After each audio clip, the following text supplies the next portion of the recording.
जैसा कि आपने समाचार पत्रों के माध्यम से पढ़ा और देखा होगा कि भोपाल में फ्रांस की घटना को लेकर एक प्रदर्शन होता है। प्रदर्शन में हजारों की संख्या में लोग एकत्र होते हैं। उसमें मैंने क्लियर कहा कि जो घटना फ्रांस में घटित हुई है उस पर प्रदर्शन फ्रांस में करो। मध्य प्रदेश और हिंदुस्तान की धरती पर प्रदर्शन करने की आवश्यकता नहीं है, क्योंकि मध्य प्रदेश की और हिंदुस्तान की धरती पर मुसलमान सुख और शांति और अमन की जिंदगी जी रहा है, 5 टाइम की नमाज पढ़ रहा है, इसको कहीं कोई पाबंदी नहीं है। पाबंदी है तो वहां जाओ। उस पर कुछ लोगों ने बदतमीजी की और मुझे जान से मारने की धमकी दी कि आप जानते नहीं है हम मुसलमान हैं, हम तुम्हारा कत्लेआम कर देंगे, हम तुम्हें मार देंगे। जो हर्ष कमलेश तिवारी का उत्तर प्रदेश में हुआ वही हर्ष रामेश्वर शर्मा तुम्हारा होगा।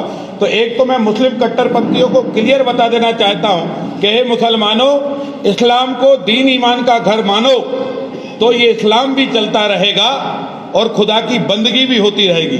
जिस दिन तुम आतंकवाद का समर्थन कर दोगे, पूरा विश्व तुम्हारे खिलाफ युद्ध लड़ेगा। आतंकवाद को समर्थन नहीं है देश में, आतंकवाद का समर्थन नहीं कर सकता हिंदुस्तान, और इसलिए आतंकवाद का जो समर्थन करेगा हम उसका खुला विरोध करेंगे। मौत से डरने वाला रामेश्वर शर्मा नहीं है। राम ने पैदा किया है, राम ही पालेगा, मारने का काम भी राम ही करेगा, दूसरा कोई रामेश्वर शर्मा को मार नहीं सकता। तीसरी बात मेरे मुनव्वर राणा साहब से कहना है, मुनव्वर राणा साहब, जब आप इतने बड़े साहित्यकार हैं, आप चौराहे पर जब शायरी करते हैं, पूरा हिंदुस्तान आपकी शायरी को सुनता है। आप कहते हैं कि नबी का अपमान होगा तो हम सर कलम कर देंगे। मैं पूछना चाहता हूं, आपने ये भी कहा कि राम का अपमान होगा तो हम सर कलम कर देंगे। जब एम हुसैन ने भगवान राम की, महावीर की, गौतम बुद्ध की, गुरु नानक की, सीता माता की, दुर्गा माता की नग्न चित्र बनाए, तब मुनव्वर राणा साहब आप कहां थे? तब एम हुसैन का सर कलम की घोषणा क्यों नहीं की गई? उनको क्यों नहीं कहा, उनका सर कलम क्यों नहीं किया गया? तब आप कहां थे जब अफगानिस्तान की धरती पर भगवान गौतम बुद्ध, जिसको संपूर्ण हिंदुस्तान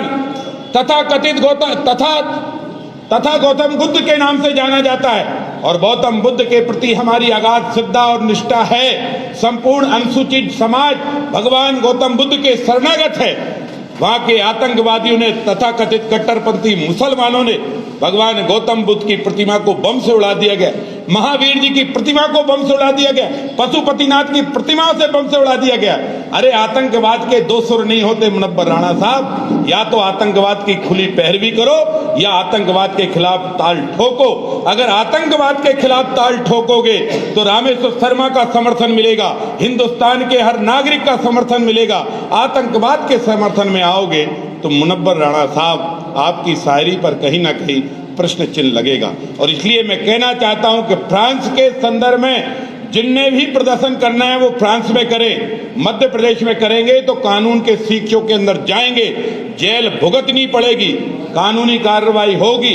मुझे सैकड़ों लोगों ने जान से मारने की धमकी दी है, मैं डरने वाला नहीं हूं। मैं हिंदुस्तान की बात करता रहूंगा, मैं ये कहता रहूंगा, आतंकवाद के खिलाफ जंग जारी रहेगी। आतंकवाद के खिलाफ आज दुनिया के तमाम देश लड़ाई लड़ रहे हैं। भारत के प्रधानमंत्री जी ने भी आतंकवाद के खिलाफ जंग में अपने सहयोग करने के लिए फ्रांस को कहा है। जो आतंकवाद की घटनाओं का समर्थन करेगा हम उसका पूरा जोर विरोध करेंगे। उसके परिणाम में अगर हमें मरना भी पड़ा तो हम मरने के लिए तैयार है, पर सेना का सम्मान नहीं बिकने देंगे, हिंदुस्तान पर आंच नहीं आने देंगे, राम को बदनाम नहीं होने देंगे, सीता माता के नग्न चित्र नहीं बनने देंगे, तिरंगा को नहीं उठाने वाले हाथों के वक्तव्य नहीं होने देंगे। तिरंगे का सम्मान करना पड़ेगा, भारत माता का सम्मान करना पड़ेगा, राम कृष्ण गंगा और गीता माता को पूजना पड़ेगा। इसलिए फ्रांस के संदर्भ में प्रदर्शन करने वालों, फिर मेरी प्रार्थना है, प्रदर्शन भोपाल में नहीं, दिल्ली में नहीं, अलीगढ़ में नहीं, फ्रांस में जाके करो तो ज्यादा बेहतर होगा। ये मेरी आपके माध्यम से उनको निवेदन भी है, चेतावनी भी है, और ये भी आग्रह है कि सोच समझकर ये अब हिंदुस्तान है।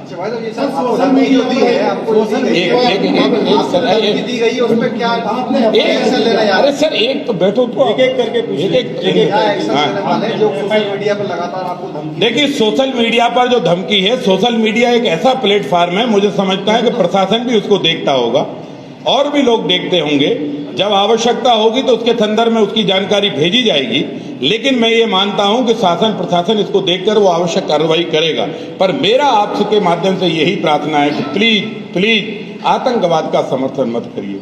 हिंदुस्तान में खूब कुराने पढ़ो, खोज रोज आप तारी करो, पर गीता ज्ञान सुनाने दो, चंदा से बैर नहीं हमको, पर सूरज को अर्घ्य चढ़ाने दो। इसलिए माफ करना, मादरे वतन के खिलाफ आवाज हिंदुस्तान में ना लगाओ। फ्रांस के खिलाफ बोलना है तो फ्रांस में जाओ। अब बोलो सर, आपने एफआईआर दर्ज करी क्या है सोशल मीडिया सर? मैं क्या भाजपा राजनीतिक तूल पकड़ रही है, ऐसा समझ पाई, क्यों ऐसा मामला है? मुझे नहीं लगता है कि श्रीमान आरिफ मसूद साहब, जो वर्तमान में भारतीय जनता पार्टी के एमएलए नहीं हैं, वो कांग्रेस के नंबर 1, नंबर 2 कांग्रेस के स्टार प्रचारक हैं। उनने जो प्रदर्शन किया है वो प्रदर्शन कोई मेरे कहने में नहीं किया। उनने जो प्रदर्शन किया तो उन्हें सोचना चाहिए था कि भाजपा तूल पकड़ेगी, कि कांग्रेस तूल पकड़ेगी, कि हिंदू तूल पकड़ेगा, कि मुसलमान तूल पकड़ेगा, कौन तूल पड़ेगा, ये तो प्रदर्शन करने वाले को सोचना चाहिए था। हाँ, इतना तय है, तुमने फ्रांस की लेकर भोपाल की घटना में प्रदर्शन किया है, एफआईआर भी होगी, कार्रवाई भी होगी, और अगर अधिकारियों का किसी का संरक्षण है उन पर भी कार्रवाई। क्या लगता है सर आपको कि ये जो प्रदर्शन किया है इसके पीछे क्या मकसद रहा हो? इसके पीछे केवल हिंदू जनभावनाओं को आंदोलित करना, सांप्रदायिक तनाव प्रदेश के अंदर पैदा करना, और ये दिखाना छाती पीट पीट करके घटना भली फ्रांस में हो पर हम आगजनी भोपाल में करेंगे, घटना भली फ्रांस में हो दबाव हम भोपाल में बनाएंगे, घटना भली फ्रांस में हो बदतमीजी हम भोपाल में करेंगे। इसके पीछे का हेतु ये है, कोरोना की महामारी के बीच में जब प्रशासन ने हमारी देवी देवताओं को विसर्जन करते समय 2-2, 5-5 लोगों से ज्यादा समूह नहीं बनने दिया, चल समारोह की हमने बड़ी भीड़ इकट्ठी नहीं होने दी,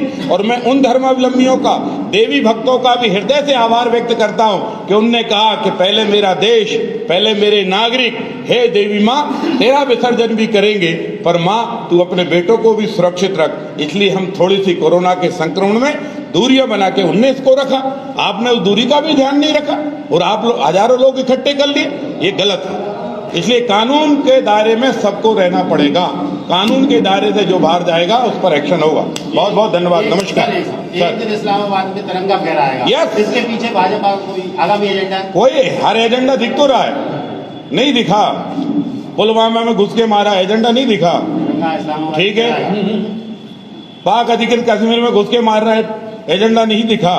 बदतमीजी पाकिस्तान करेगा तो बाप है हिंदुस्तान, बाप है हिंदुस्तान, ध्यान रखना पाकिस्तान।